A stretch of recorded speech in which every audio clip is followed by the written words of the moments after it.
Bon, bien le bonjour à tous, on continue nos études. Matthieu 6, on est en plein évangile de Matthieu 6, verset 6. Hier, la semaine dernière, ou il y a quelques jours, on a vu cette histoire de faire l'aumône en secret. Et là, il nous parle de la prière en secret. Très, très important. C'est très, très important cette étude. Pourquoi? Parce qu'elle nous donne des éléments. J'ai déjà fait une vidéo sur la prière. Et je vous invite à aller la voir parce elle est en complément de celle-ci. Et elle explique plus ou moins la prière, comment il faut prier, pourquoi, qui et comment. Et là, on fait une révision en fait. Mais la vidéo qui parle bien en détail de la prière, je l'ai faite.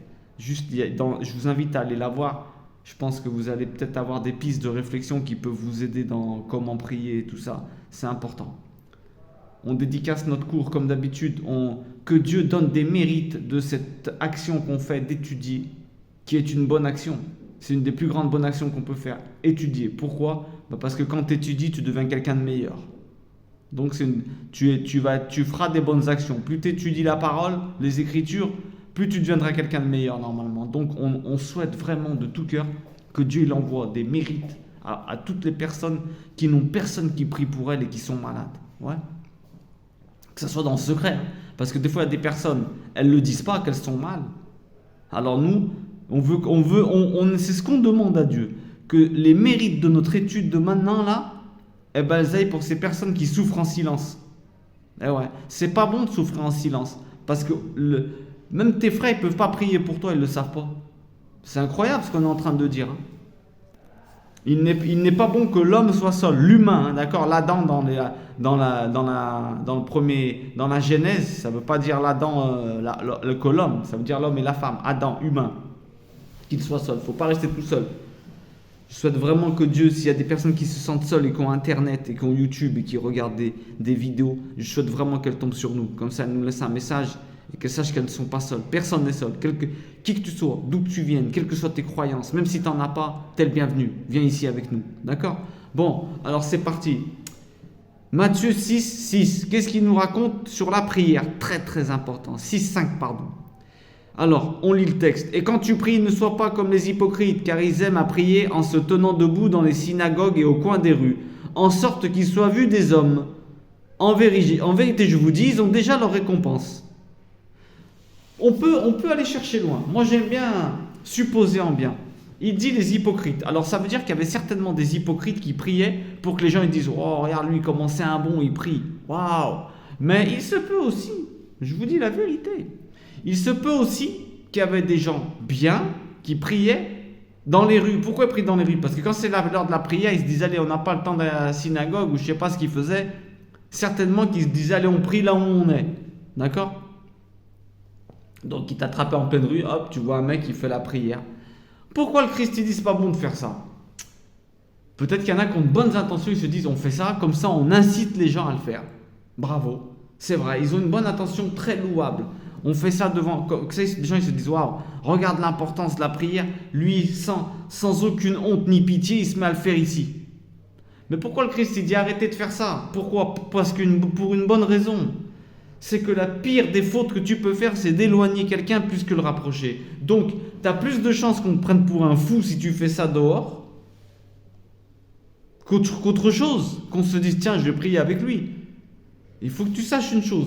Si tu crées de l'adversion vis-à-vis des choses de Dieu, eh ben, c'est une très grande faute que tu fais. Tu as intérêt à mesurer avant de parler de Dieu, avant de faire des choses de Dieu devant des gens. Pourquoi? Eh ben parce que eux, ça se peut, ils n'ont rien à voir. Ils étaient en train de penser à des courses de voiture dans leur tête ou je sais pas, à aller acheter du pain. Et ils te voient faire un truc comme ça, ils se mettent à tailler Dieu. Et là, il y a un problème. Parce qu'à cause de toi, ils se sont mis à tailler Dieu. Même si toi, tu as eu la bonne intention. Toujours, avant de bénir une table en public, des trucs comme ça, dis-toi toujours, est-ce que je vais faire en sorte que quelqu'un, en hébreu, Chilul Hashem, est-ce que je vais faire en sorte que quelqu'un il taille Dieu ou les choses de Dieu à cause de moi. Parce que c'est la pire des choses. Éloigner plutôt que de rapprocher quelqu'un. Et ça, c'est terrible. Pensez bien à ça. Tu es chez toi, tu dis, oh là, j'ai envie de prier. Demande-toi s'il faut le faire en public. Demande-toi, parce que c'est pas bon. D'un côté, c'est pas bon. D'accord? D'un côté, c'est pas bon. Dans ta tête. Donc d'un côté, c'est pas bon. Bref. Alors, il dit... En vérité, je vous dis, ils ont déjà leur récompense. Ouais, parce que quand tu as ta récompense ici-bas, tu l'as pas en haut. Pourquoi? Eh ben parce que si tu cherches à te faire la récompense, bien entendu, si quelqu'un, les gens ils vont dire, waouh, c'est un mec bien, lui regarde, il prie, il n'a pas honte. Moi, j'ai honte de faire certaines choses, et lui, il n'a pas honte de prier, donc il aura sa récompense. C'est quoi sa récompense? C'est la louange des gens ici-bas. Ils diront, waouh, il est bien, lui, c'est un mec bien. Ils auront déjà leur récompense. Mais bon, il se peut qu'il y en a qui faisaient avec la bonne intention, n'oubliez pas, hein, qui se disaient, tiens, on va montrer l'exemple, comme ça les gens ils voient que les choses de Dieu c'est important. Et là, ces gens-là, bah, c'est juste une maladresse au niveau que ceux qui les voient et qui peuvent tailler Dieu, eh ben, c'est pas bon. Mais ça serait qu'une maladresse. Eux, mais je pense pas parce que Jésus leur a pas dit les hypocrites. Vous voyez ce que je veux dire? Mais dans ce groupe-là de gens qui priaient dans les rues, il devait avoir des non-hypocrites, d'accord? Il devait avoir des non-hypocrites. Ça, c'est important que vous le disiez, d'accord? On n'est pas là pour tailler quand il y a des textes comme ça, là. Va chercher l'interprétation du côté positif. Parce que nous, on nous a mis beaucoup les interprétations négatives. Et les pharisiens, sachez une chose. La plupart du temps, ils viennent poser des questions au Christ. Parce que le Christ, c'est un rabbin. Il est perçu comme un rabbin. C'est le Messie, mais il est perçu comme un rabbin. Donc, ils viennent souvent poser des questions parce que réellement, ils se la posent, la question. Ils ont entendu des autres écoles, Hillel, Shammai qui disaient des trucs. Il dit, attends, mais le Christ, il dit quoi, lui? Lui, il a des bonnes théories. Qu'est-ce qu'il en pense? Alors, ils viennent lui poser des questions sur le divorce, des trucs comme ça. Ils ne viennent pas forcément avec la mauvaise intention. Et le Christ, en vérité, c'est faux qu'il les taille. Il ne les taille pas. Il leur répond gentiment. Mais nous, on a cette interprétation d'un Christ qui les taille. C'est pas comme ça que ça se passe. Quand il a retourné les tables dans le temple, c'était à contre-cœur qu'il a fait ça. Croyez pas qu'il était énervé. Oh, vas-y, je vais. C'était à contre-cœur. Il n'aime pas lui faire des choses comme ça. Ça a rien à voir avec tout le reste de l'évangile. On en reparlera, si Dieu le veut, ça arrive bientôt là. On en reparlera, si Dieu le veut. Vous allez voir les interprétations différentes. Même si je crois que j'ai déjà fait une vidéo là-dessus. J'en avais fait tellement. Je crois que j'ai déjà fait une vidéo où j'explique un point de vue complètement différent de cette histoire de Jésus qui retourne des tables avec la haine et en train de mettre des coups de fouet à droite à gauche. C'est pas comme ça que ça s'est passé. C'est impossible que ça soit comme ça que c'est passé parce que le Christ, ses émotions, il les contrôlait. Donc, c'est pas. On en reparlera. Si Dieu le veut, on en reparlera. Bon, alors on continue. Mais toi, quand tu pries, entre dans ta chambre. Le Christ, il avait des chambres. Il avait une chambre, certainement. Mais dans l'évangile, à quel moment t'entends dire qu'il s'en va se rentrer dans sa chambre? C'est donc que ça veut dire autre chose. Le SDF dans la rue, il a une chambre? On va voir. Ayant fermé ta porte, prie ton Père qui demeure dans le secret. Ton Père qui voit dans le secret te récompensera. L'intérêt de tout ça, c'est de se dire qu'il faut être dans un endroit secret, tranquille. Ton intérieur, ta chambre, ton intériorité, tu peux prier n'importe où. Qu'est-ce que c'est que la prière? Dialogue avec Dieu. À tout moment, prier sans cesse. Ça ne veut pas dire que tu dois te mettre à genoux et faire des répétitions parce qu'il en parle après là. Prier sans cesse. Tu es en train de dialoguer. La prière, j'ai déjà dit dans la vidéo que j'ai fait avant, allez la voir, je vous promets, celle qui parle de la prière, vous allez avoir plein de pistes de réflexion. La prière, prier, c'est le mot qu'on emploie pour converser avec Dieu. Avec un homme, on dit une conversation, avec Dieu, on dit prier. Même s'il y a plusieurs types de prières, la louange, l'adoration, les demandes, mais en vérité, qu'est-ce que c'est qu'une prière? Je vous dis une chose. C'est important de prier. Écoutez bien ce que je vais vous dire. Pourquoi c'est important de prier? Il y en a qui vont dire, ouais, Dieu, il sait déjà. Parce que le Christ, il le dit là. Je vous lis le texte, parce que comme ça, vous allez comprendre tout ce que je vous dis. Je finis de lire le texte. Et ton Père qui est dans le secret te récompensera. Il te donnera, il te rétribuera ce que tu as envie de donner. Ce que tu lui demandes. Et quand vous priez, pas forcément récompense. En fait, c'est pas exactement ça. Toi, tu pries, c'est normal que tu aies une récompense. C'est même pas une récompense. C'est que Dieu, tu passes du temps avec lui. Comment tu veux connaître quelqu'un? C'est important. Comment tu fais pour connaître quelqu'un? C'est que tu passes du temps avec lui. Comment tu veux connaître bien Dieu si ni tu discutes avec lui, ni tu étudies sa parole? C'est très important. Et c'est normal que tu aies une récompense, une rétribution, parce que Dieu, il aime ceux qui passent du temps avec eux. Toi, la vérité, qui que tu sois, si tu as 2 enfants, il y en a un, il ne te calcule pas, il est à droite, à gauche. Et toi, tu as le pouvoir de tout lui donner. Et t'en as un autre qui est tout le temps avec toi. Ben, c'est normal que tu vas donner plus à l'un qu'à l'autre. C'est pas que tu les aimes pas. C'est que c'est normal. Si moi je te demande même pas ce que je veux, je sais que t'as tout. Et je te demande même pas ce que je veux. Si tu me donnes, jamais je reviens vers toi. Toi, imagine-toi que Dieu c'est quelqu'un qui a un frigo plein. Et nous on a faim des fois. Et on galère à aller demander à droite à gauche. Va demander au patron du frigo. Il se dira comme ils sont bêtes. Si tu connaissais la puissance d'aller demander des choses à Dieu, de discuter avec Dieu, de la prière, de l'intercession pour tes frères, des trucs comme ça là, si tu connaissais cette puissance que tu as, c'est la plus grande puissance que tu as.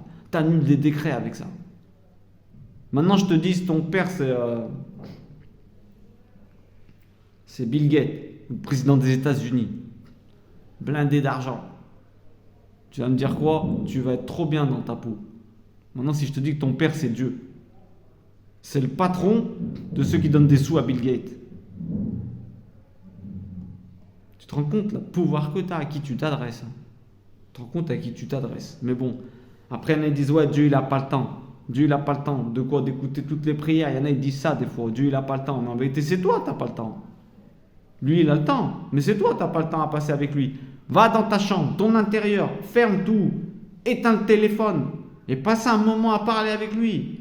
Le Christ, avant de prendre de grandes décisions, dans tout l'évangile, il y a écrit, il se retira prier. Mais vous croyez que c'est quoi la prière? Le terme utilisé pour le Christ, en grec, ça veut dire demande d'instruction.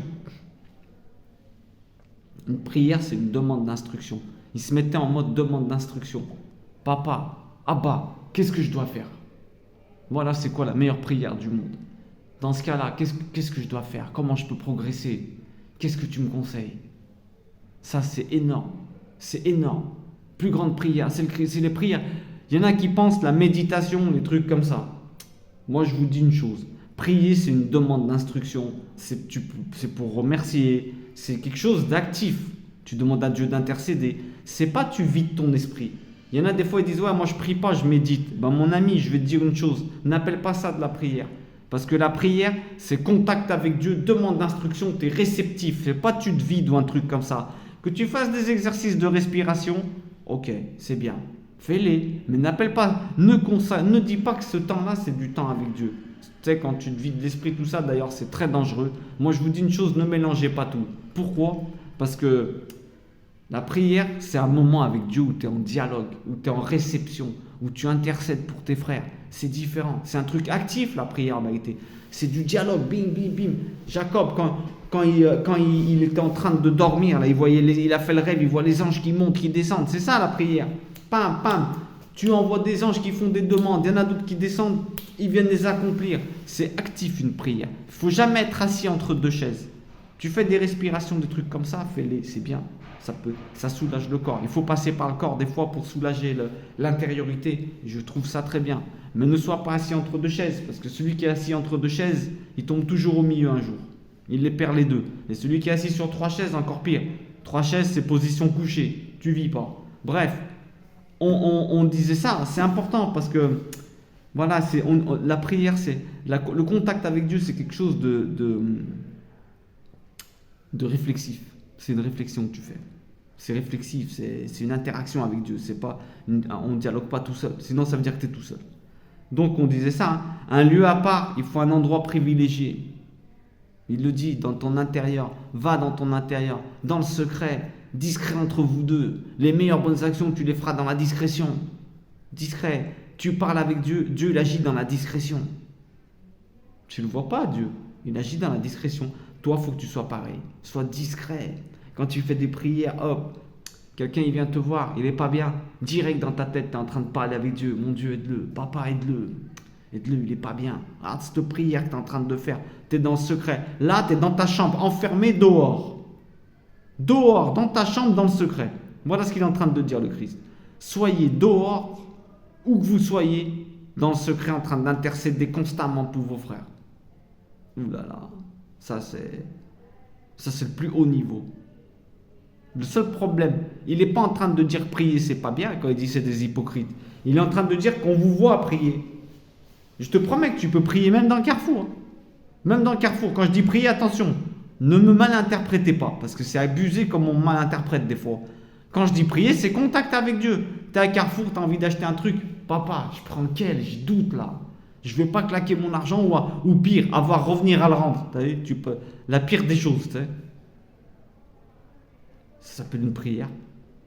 Ça s'appelle une prière. Contact avec Dieu. Dans ta voiture au feu rouge, tu vois passer quelqu'un, tu perçois qu'il ne va pas bien. Ah, papa, je ne sais pas ce qu'il a, mais aide-le. Prière, contact. Incroyable mais vrai. Prière, contact, où que tu sois. Après, tu me diras, ouais, bon, on sait qu'il y a des religions qui ont des prières à des moments précis. Et j'en ai déjà parlé dans la vidéo, c'est pour ça que je vais me répéter là. Oui, il y a des moments où il faut avoir des... C'est bien d'avoir des heures où tu te dis, tiens, là j'ai rendez-vous. C'est comme au médecin, j'ai rendez-vous, j'y vais. J'y vais pas que quand il y a un problème ou...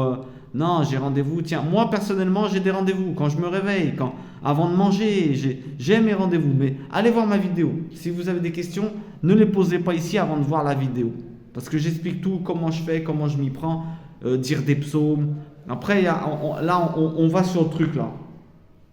Alors attendez, on continue. Ton père qui est dans le secret te récompensera, c'est normal. Il aime te voir parler avec lui.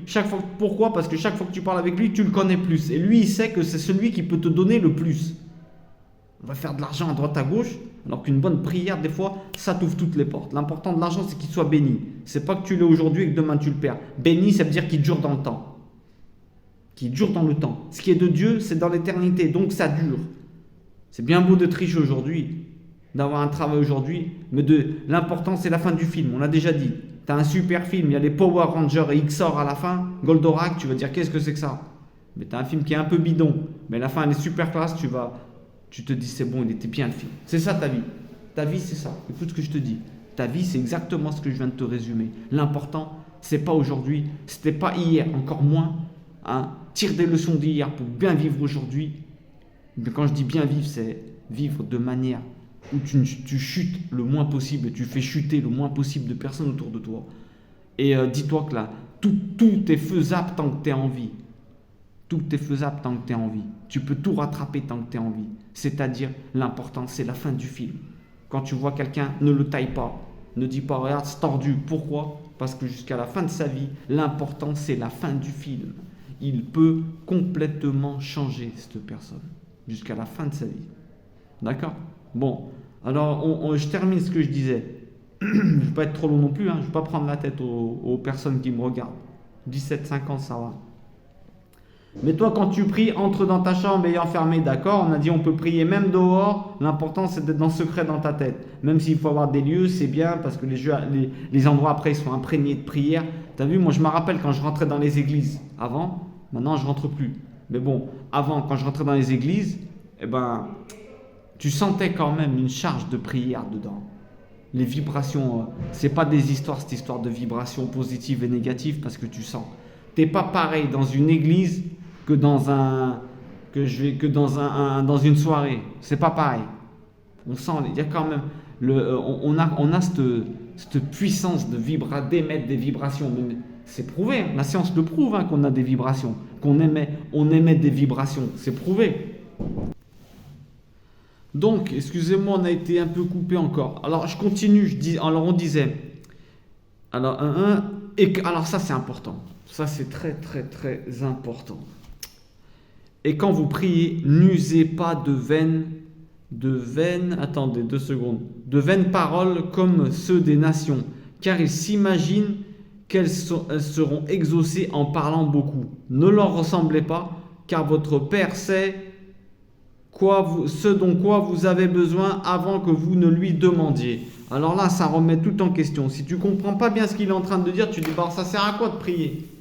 Pourquoi je prie si Dieu il sait très bien ce que je vais lui demander? Pourquoi je prie? Très simple. Pourquoi tu pries? Déjà, Dieu il sait très bien de quoi tu as besoin. Mais c'est pour toi que tu pries. C'est-à-dire, pour que tu aies le degré de... Est-ce que tu t'es rendu compte de ce dont tu as vraiment besoin? Il y a beaucoup d'interprétations de cette phrase-là, mais je vais en donner une. Je vais en donner surtout une. Pourquoi tu pries? Si Dieu il sait déjà de quoi tu vas lui demander, Eh bien déjà d'une chose, Dieu ne peut pas te donner si tu ne lui demandes pas. Pourquoi? Parce qu'il respecte ton libre arbitre. C'est-à-dire, toi, c'est injuste s'il te donne quelque chose que tu ne demandes pas. C'est totalement injuste. C'est totalement injuste. Si par exemple tu as besoin de quelque chose, bien sûr qu'il doit te faire des faveurs, ça c'est clair, il doit en faire.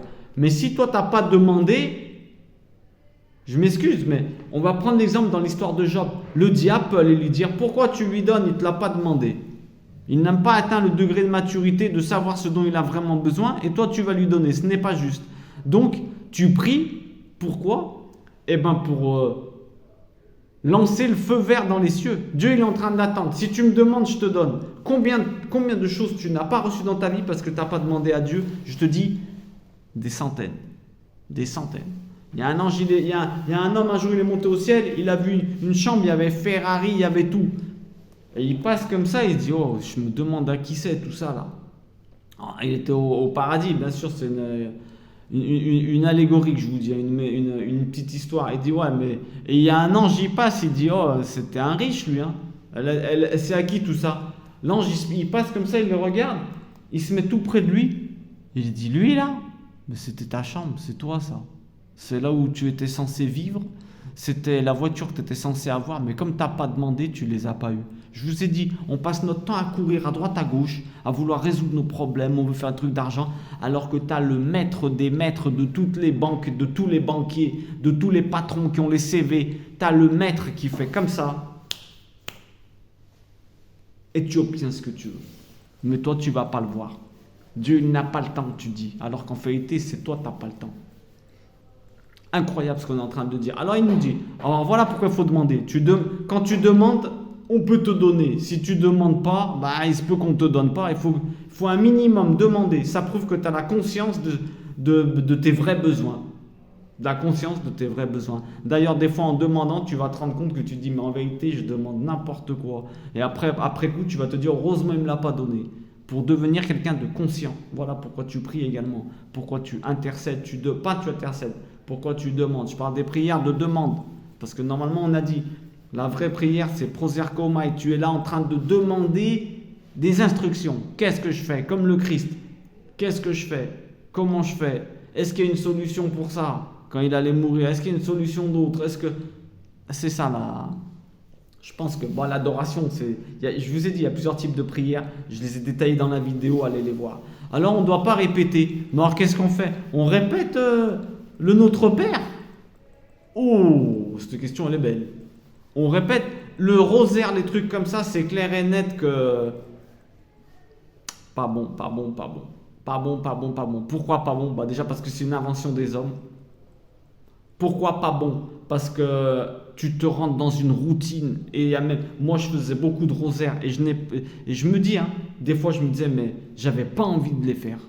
Tu te rends compte, tu vas faire des choses pour... Tu vas rentrer en contact avec Dieu et tu n'as pas envie de le faire. C'est terrible. Des prières qui soulagent conscience, ça, c'est pas bon. Des soulages conscience, c'est zéro. T'aimerais que ton fils, il vienne te voir pour soulager sa conscience? Il vient te voir parce qu'il n'a pas envie, mais il vient, allez, je viens quand même. Il vaut mieux qu'il vienne te voir une fois par an de bon cœur qu'une fois par jour de mauvais cœur. La vérité, une fois par an. Avec Dieu, c'est pareil. Si tu te mets à répéter, t'imagines, notre Père qui est aux cieux, nanana, notre Père qui est aux cieux, nanana. Mets-toi à sa place. Il doit se dire, mais parle avec moi. Fais autre chose. Procure-moi un contact différent avec Dieu. Normalement, la prière, c'est jamais la même. Même tu dis moi, j'aime bien dire notre Père. J'aime bien parce que je trouve qu'il couvre tout. Donc, j'aime bien le dire en réfléchissant à ce que je dis. Et je me dis, ouais. Et des fois, tu as tendance à le faire mécanique. La vérité, tu le fais mécanique sans réfléchir. Devenir une routine, c'est terrible. Normalement, tous les jours, tu as des choses nouvelles à dire à Dieu. C'est pour ça que c'est le dialogue la meilleure. Le dialogue avec Dieu. Idbodedut en hébreu. Le dialogue, c'est ce que tu as de meilleur avec Dieu, ça. Oui, tu peux dire des psaumes, des fois. Moi, personnellement, j'aime bien dire psaume 91. Je l'ai déjà dit dans l'autre vidéo. Je dis tout ce que j'aime faire. Ça peut vous inspirer. J'aurais aimé trouver une vidéo comme celle que j'ai fait à l'époque. Je vous dis la vérité. Donc, allez la voir. Si vous ne savez pas c'est laquelle, demandez en commentaire. Je mettrai le lien Dès que je suis sur un ordinateur, n'hésitez pas à poser moi les questions que vous voulez, hein, tout le temps. Avec moi, il n'y a pas de débat. Tu as le droit d'avoir des idées différentes. Au contraire, tu peux comme inspirer quelque chose de nouveau. Alors, je vous invite à m'envoyer des commentaires. Bien entendu, il n'y a qu'une seule règle, c'est interdit les gros mots. Il y a un gros mot, on saute direct le commentaire. Ça, excusez-nous, on a 45 ans. On a passé l'âge depuis au moins une trentaine d'années de dire des trucs comme ça. Là. Moi, j'ai une trentaine d'années, j'abuse peut-être, mais vous m'avez compris. Donc, la répétition, ça emmène la routine, ça emmène l'obligation, ça emmène le soulage-conscience. Zéro. Prier des rosaires comme ça, tu pries, va étudier. Étudie la parole de Dieu. Moi, c'est un conseil que je vous donne. C'est vrai que c'est violent ce que je dis là. Mais demandez-vous si vous étiez à la place de Dieu, ton fils il vient, il te dit bonjour 15 fois, bonjour, c'est bon. Il y en a, ils vont te dire, ouais, moi ça me permet de me concentrer, de me canaliser. C'est différent si c'est dans ce cas-là. Mais et moi je vais te dire l'astuce. Si tu ressens que il y a quelque chose, une de tes pratiques où tu rebutes, tu es dégoûté de la faire, pose-toi des questions dessus.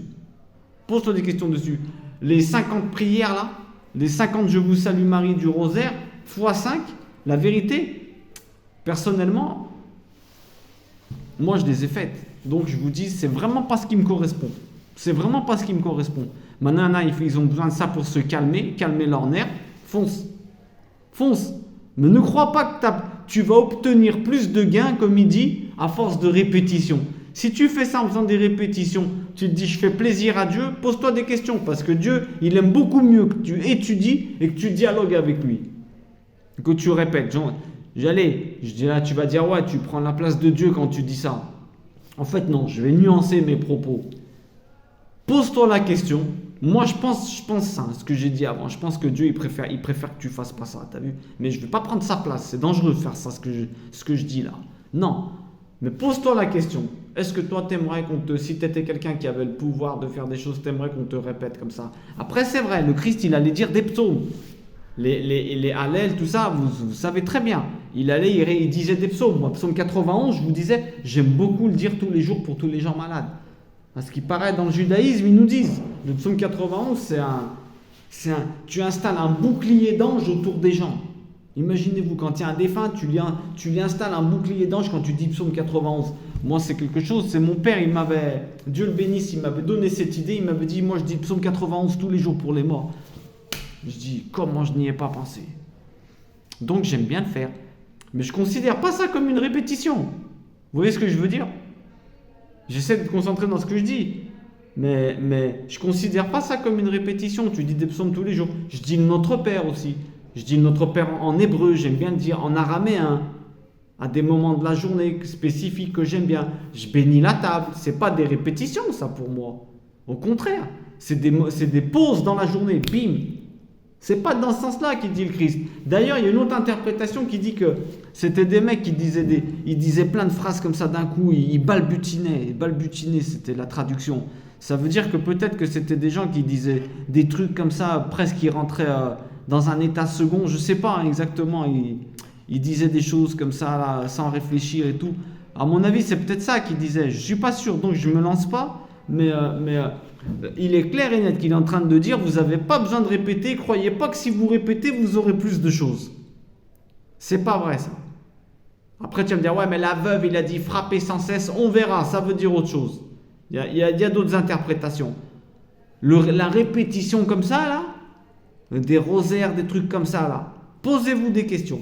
Ça t'apporte, ça te calme, j'ai rien à dire. J'aime mieux que tu fasses ça que tu ailles jouer à la PlayStation 5. J'aime mieux que tu fasses ça. Mais si ça te rébute à un moment, tu te dis, oh mais j'en ai marre de cette pratique-là. Si c'est une pratique soulage conscience, soulage-toi d'elle. Parce que c'est pas ça le chemin.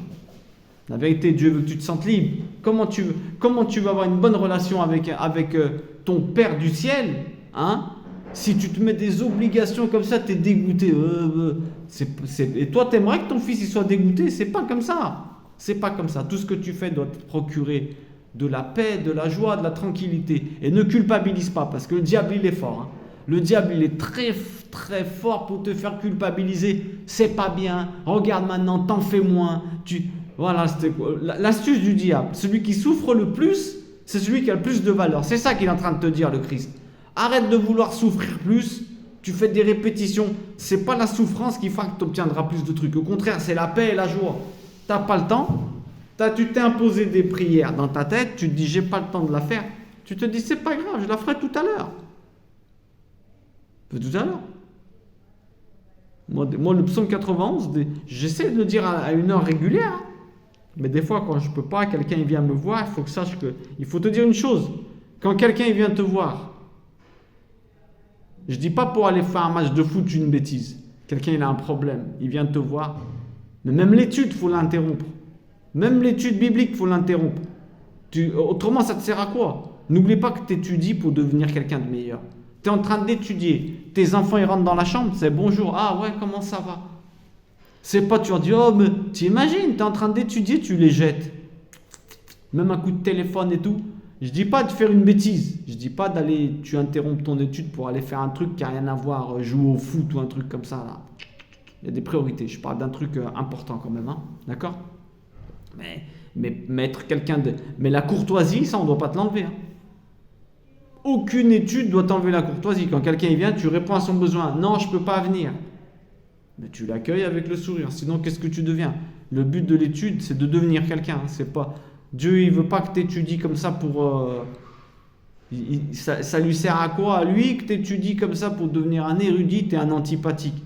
L'étude, normalement, elle doit te changer intérieurement. N'oublie jamais, l'étude, si elle ne te change pas intérieurement, c'est qu'il y a un problème. D'accord? Le Christ nous demande la liberté à tous les niveaux. Il est venu nous dire que Dieu, c'était Abba. Et ouais, c'est une des raisons pour laquelle il est venu te dire, tu n'es pas un esclave. Vous êtes encore tombé sous un esclavagisme d'Égypte dans votre tête.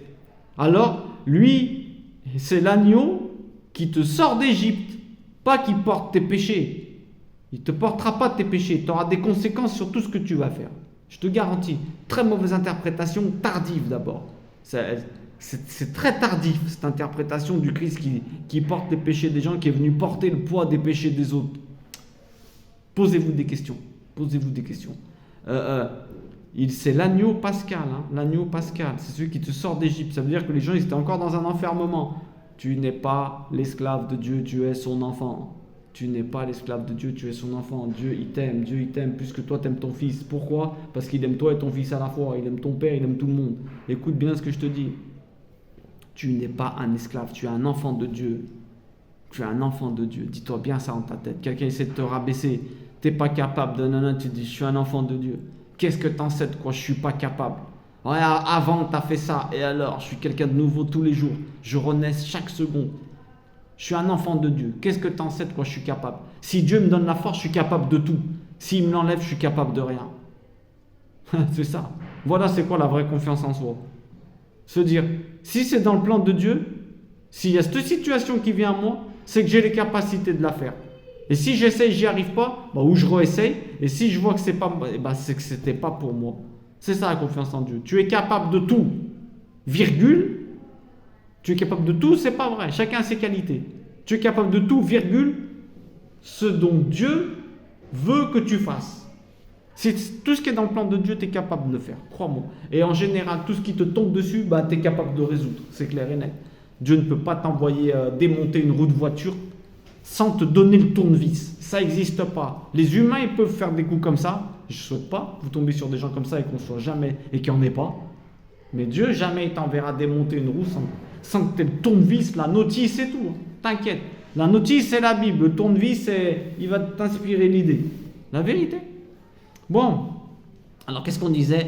Ne leur ressemblez donc pas, car votre Père sait ce dont vous avez besoin avant que vous le demandiez. Mais si tu ne me demandes pas, il ne peut pas te le donner. Pourquoi? Parce qu'il respecte ta liberté de pensée et de choix. Si tu ne vas pas le voir lui, et toi tu décides d'aller voir quelqu'un d'autre ou faire par toi-même, il te laisse faire parce qu'il te laisse libre. Je le laisse aller voir un autre.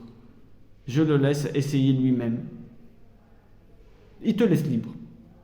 Mais demande-lui et tu verras. À partir d'aujourd'hui, là, moi je vous dis, demande beaucoup plus de choses à Dieu. Mais des choses, attention, il y en a qui demandent de l'auto, c'est bien. Mais moi je te dis, si tu demandes de l'auto, c'est qu'est-ce que tu vas faire avec? Voilà pourquoi il ne te le donne pas. Le non Pas le nom, le prénom. Le nom de oui, non. Le nom de Dieu, il a une raison tout le temps. Tu veux gagner la loterie, c'est bien, mais tu vas faire quoi avec? Tu vas t'acheter une villa, piscine? Tout ce que tu fais, si c'est pour les autres, tu es là pour les autres. Si tout ce que tu fais, c'est pour les autres, je te promets que ta vie, elle va être bien. C'est une promesse que je te fais. Si tu as compris que tu n'es pas là pour toi, je te garantis que tu vas être bien, mon ami. Et prépare-toi à avoir des bénédictions du ciel, des cadeaux du ciel. Bénédictions, des cadeaux, c'est la même chose. Tu n'es pas là pour toi. Donc, et après, il dit, vous priez ainsi, notre Père. Ça, on le verra dans une autre vidéo. On va essayer de traduire le Notre Père de l'araméen pour qu'on voie un peu la différence avec ce qu'il y a dans nos Bibles, d'accord? Parce que c'est intéressant toujours de comparer, d'accord? Je vous souhaite une bonne fin de journée. Vidéo pas trop longue, 35 minutes, on est comme on les aime. Et donc, n'oubliez jamais, tu veux connaître quelqu'un, il faut passer du temps avec. Passe du temps avec Dieu et tu le connaîtras. Répétition, discussion, c'est beaucoup mieux. Demande d'instruction, c'est beaucoup mieux. Intercession pour tes frères. Aide-le, celui-là. Aide-le. Demande pour toi, aide-moi, donne-moi la force. C'est ce que je vous souhaite. Je souhaite vraiment que chaque jour vous progressiez. Puisqu'on parle de la prière, moi je vais en faire une pour tous ceux qui regardent cette vidéo-là. Tous ceux qui me regardent et qui regardent cette vidéo. D'accord? Je demande à Dieu que toi qui me regardes maintenant, il te garde et il te protège toujours dans son chemin. Que Dieu te garde toujours dans son chemin et qu'il t'évite le mal un maximum de fois et qu'il t'inspire toujours à faire le bien. Et que chaque jour, tu sois plus sensible. Comme ça, tu peux aider les autres. Mais que ça ne soit pas une faiblesse. Ne considère pas ça comme une faiblesse. D'accord? Que Dieu vous protège et vous garde à tous. Et une pensée également pour tous ceux qui ne tombent pas sur notre vidéo. Ceux que personne prie pour eux. Je me répète du début, mais vraiment de tout cœur, on leur souhaite ça. Je me répète, on a dit, c'est sans faire de jeu de mots avec le cours, de se répéter. Non, c'est pas dans ce sens-là. Je répète parce que je veux très très fort que ça arrive. Je veux très très fort que ça arrive. Que des personnes qui n'ont personne pour prier pour eux, pour intercéder, j'aimerais vraiment beaucoup que Dieu leur envoie des anges en fonction de l'étude qu'on vient de faire. Soyez bénis, qui que vous soyez, quelles que soient vos croyances. Vous êtes ici chez vous et c'est pour moi un honneur de vous connaître. Soyez bénis.